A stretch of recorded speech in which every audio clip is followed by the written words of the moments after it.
ভাইরা আমার, আজ কলিজার মধ্যে আল্লাহর ভয় রাখতে পারিনি, আফসোস, খুব দুঃখ লাগে, খুব ব্যথনা লাগে, আল্লাহর ভয় কলিজার মধ্যে রাখতে পারিনি। ভাইরা আমার, আমরা মুসলমান, একটা মশার কামড়ের ভয়ে প্রতিনিয়ত আমরা মশারির তলে ঢুকি না? আওয়াজ দেন না কেন আপনারা? ঢুকি না? কি বুড়া, কি বুড়ি, কি ছেলে, কি মেয়ে, সবাই প্রতিনিয়ত মশারির তলে ঢুকছে, শুধু কি মশার কামড়ের ভয়, ঠিক কিনা? ভাইরা আমার, তাহলে একটু মশার কামড়ের ঠেলায় সবাই শুধু মশারির তলে ঢোকে। আমরা মুসলমান, একটা মশার কামড়ের ভয়ে মশারির তলে ঢুকা সহজ হলো, আল্লাহর ভয়ে কিন্তু মসজিদ ঢুকে সহজ হলো না। জোরে কণ্ঠে কিরা? ভাই, আপনাদের তিক্ত লাগতে পারে, এই কথাটা খারাপ লাগতে পারে, বাস্তবতা এটাই।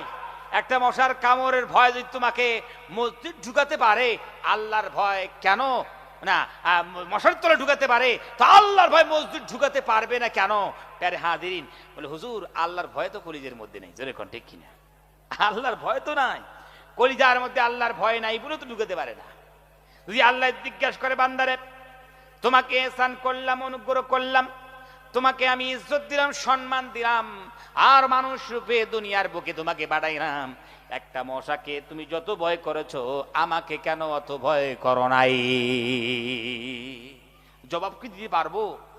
সম্মান শর্মিন্দা হোক, আর আমাদের মাথাগুলো নত হয়ে যাবে। কি জবাব দেবো আল্লাহর কাছে?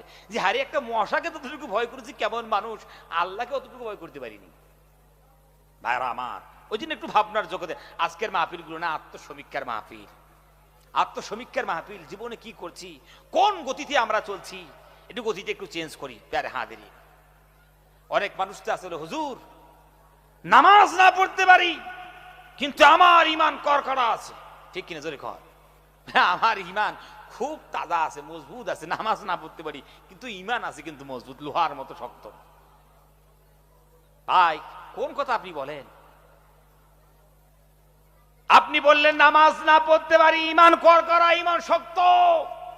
হাদিসের ব্যাখ্যা না করে হাদিস ডাইরেক্ট যদি পড়া যায়, তো দেখা যাবে আপনার ভিতরে ইমানই নেই। শক্ত দূরের কথা, মজবুত দূরের কথা। নবীজি তারাকা সালাতা মুতাআম্মিদান ফাকাত কাফার, যারা জেনে বুঝে নামাজ ছেড়ে দিল, তারা তো কুফরি করে ফেললো। আমরা এদেরকে ব্যাখ্যা করি, সে ভিন্ন কথা। প্যারে হাজিরিন, তো যিনি আসুন আল্লাহ সুবহানাহু ওয়া তাআলার দরবারে আসি। ভাইরা আমার, আর লাঞ্ছিত বঞ্চিত হতে হবে না যদি আল্লাহ সুবহানাহু ওয়া তাআলার হুকুমগুলো মানি। আজ আমরা মুসলমানেরা নিজ কর্মে আমরা ইসলাম